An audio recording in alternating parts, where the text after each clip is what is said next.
හරියටම ඉංග්‍රීසි මුල සිට සරලව. අයිබෝන් යාළුවනේ පාඩම් අංක 34 lesson number 34 අද මම ඔයාලට අරගෙන ආවිල්ලා තියෙනවා කර්මකාරක ගැන අපි කතා කරන වීඩියෝ මාලාවේ 6 වෙනි පාඩම. මම ඉංග්‍රීසි YouTube නාලිකාවෙන් එකතු වෙන මාත් එක්ක ඉංග්‍රීසි සරලව ඉගෙන ගන්න. එහෙනම් අපි බලමු passive voice කර්මකාරක කොහොමද අපි තවදුරටත් කතා කරන්න කියලා. මේ දක්වා පාඩම් වලින් අපි වර්තමාන present tenses තුල passive voice එක කර්මකාරක ඉගෙන ගත්තා.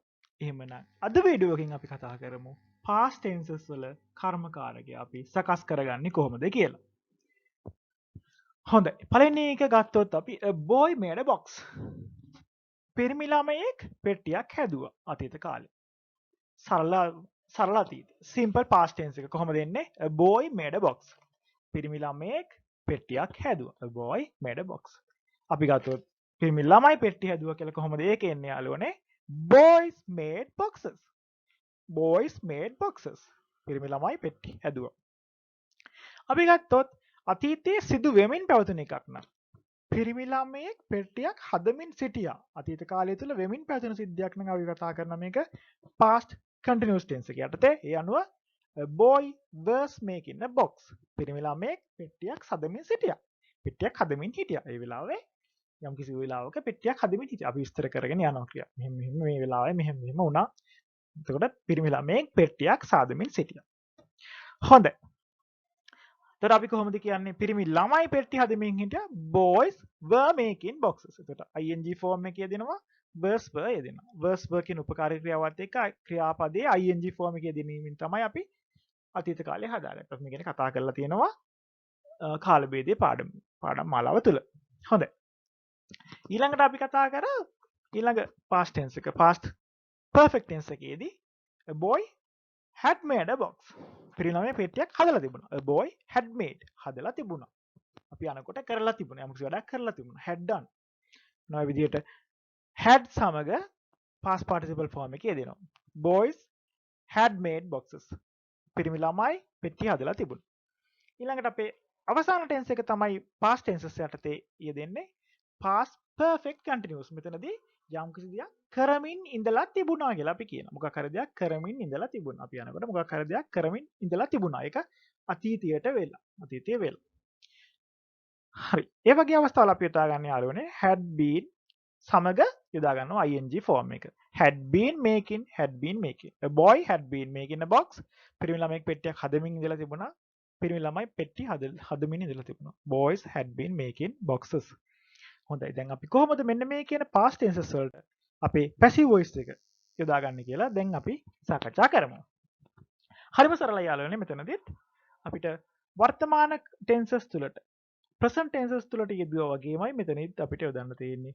මොකද විශේෂය වෙන්නේ සරල වර්තමානයේදී මේ උදාහරණ දක්වලා තියෙන පරිදි a boy made a box. පිරිමි ළමයෙක් පෙට්ටියක් හැදුවා කියන වාක්‍ය අපි passive voice එකේ යෙදෙනකොට පිරිමි ළමයෙකු විසින් පෙට්ටියක් හැදුනා. පෙට්ටියක් හැදුනා. A box was made. A box was made. මෙතනදී made කියලා කියන්නේ ක්‍රියාපදයේ තුන්වෙනි ස්වරූපය. make, made. අපි මේ ගැන ගොඩක් දැන් කතා කරලා තියෙනවා. ඔයාලට හොඳටම පැහැදිලි ඇති. මගේ පරණ වීඩියෝ බලන්න. ඒකට ඔයාලට ඉතින් හොඳටම පැහැදිලි වෙනවා කොහොමද passive voice එක අපි මේ විදිහට ගොඩනගාගෙන එන්නේ කියන එක. හොඳයි. ඊළඟට බලමු මේ අපි කතා කරන්නේ සරල අතීතයේදී. simple past tense එකේදී. ඒ වගේ අපි කතා කරපු past tenses හතරට කොහොමද මෙන්න මේ කියන passive voice එක කර්මකාරකයේ දෙන්නේ කියලා මෙන්න මේ විදිහට අපි බලමු. a boy made a box. එතකොට පිරිමි ළමයෙක් පෙට්ටියක් හැදුවා. මේක අපි passive voice එක කර්මකාරකයෙන් කියන්නේ කොහොමද? පෙට්ටියක් නැත්නම් පිරිමි ළමයෙකු විසින් පෙට්ටියක් හැදුනා. පිරිමි ළමයෙකු විසින් පෙට්ටියක් හැදුනා. a box was made by a boy. a box was made by a boy. එතනදී අපි was කියන උපකාරක ක්‍රියාවත් එහෙම නැත්නම් බහුවචන නම් were කියන උපකාරක ක්‍රියාව යොදාගෙන ක්‍රියාපදයේ තුන්වෙනි ස්වරූපය යොදා ගන්න. was එහෙම නැත්නම් were සමග made කියන තුන්වෙනි ආකාරයේ ක්‍රියාපදයේ third form එකේ යෙදෙනවා. past participle form කියලා එකක් කියනවා. හරි. තමයි simple past tense එක. past continuous tense එකේදී යාළුවනේ මේකත් හරිම ලේසියි. present continuous tense එකේදී වගේමයි past continuous tense එකේදී අපිට යොදා ගන්න තියෙන්නේ be ing කියන be එකේ ing form එක එකතු කරගන්න වෙනවා. හරි. verse made කියන එකට be ing එකතු වෙනවා. හොඳයි. අපි බලමු. A boy was making a box.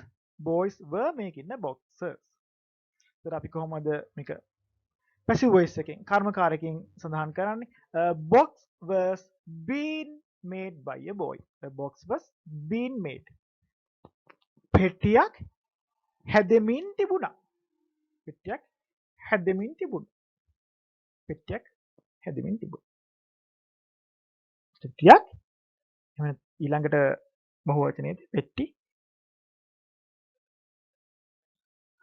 පිරිමි ළමයෙකු විසින් පෙට්ටියක් හැදෙමින් තිබුණා. පෙට්ටියක් හැදෙමින් තිබුණා. A box was being made. Boxes were being made. හැදෙමින් කියන එක තමයි being එකෙන් යෙදෙන්නේ. මොකද අපි දන්නවා passive voice. ඕනෑම passive voice එකකදී අපිට පාවිච්චි කරන්න වෙන්නේ ක්‍රියාපදයේ තුන්වෙනි සැරේ. නේ? ඒක ඒ විදිහට මතක තියාගන්න. ඊළඟට අපි යමු past perfect tense එකට. past perfect tense එකට යාළු වෙන්නේ a boy had made a box. පිරිමි ළමයෙක් පෙට්ටියක් හදලා තිබුණා. ඒක කොහොමද අපි perfect tense එකට එන්නේ? A box had been made by a boy.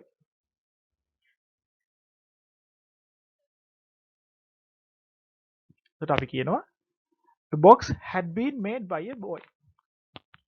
පිරිමි ළමයෙකු විසින් පෙට්ටියක් හැදිලා තිබුණා. හැදිලා තිබුණා. අපි continuous එකේදී කියවේ හැදෙමින් තිබුණා. හැදුනා, හැදෙමින් තිබුණා, හැදිලා තිබුණා.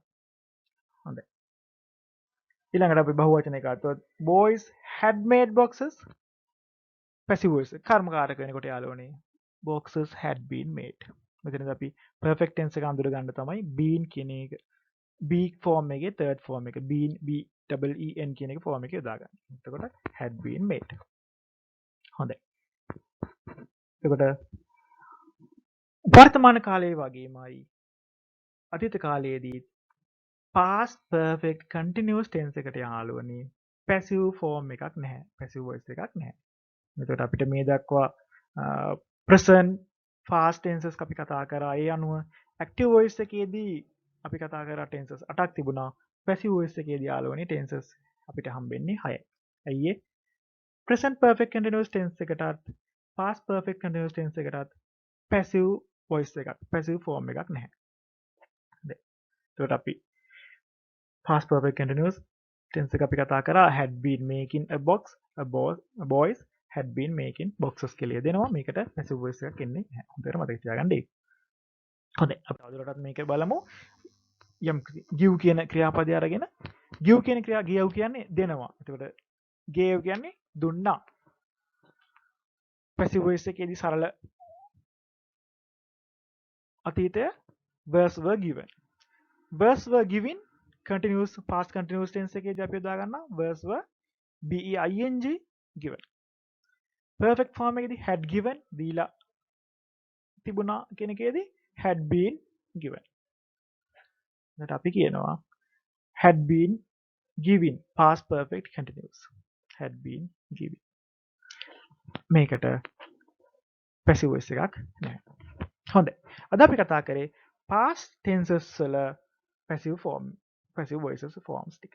එහෙමනේ යාළුවනේ future tenses ගැන අපි ඊළඟ වීඩියෝ එකකින් කතා කරමු. එතකන් ඔයාලට බොහොම ස්තුතියි. මෙන්න මේ පාඩම් මගේ පරණ වීඩියෝ නැවත බලමින් ප්‍රැක්ටිස් කරන්න මම ඔයාලට ආරාධනා කරනවා. මම ඉංග්‍රීසි YouTube නාලිකාව. Thank you.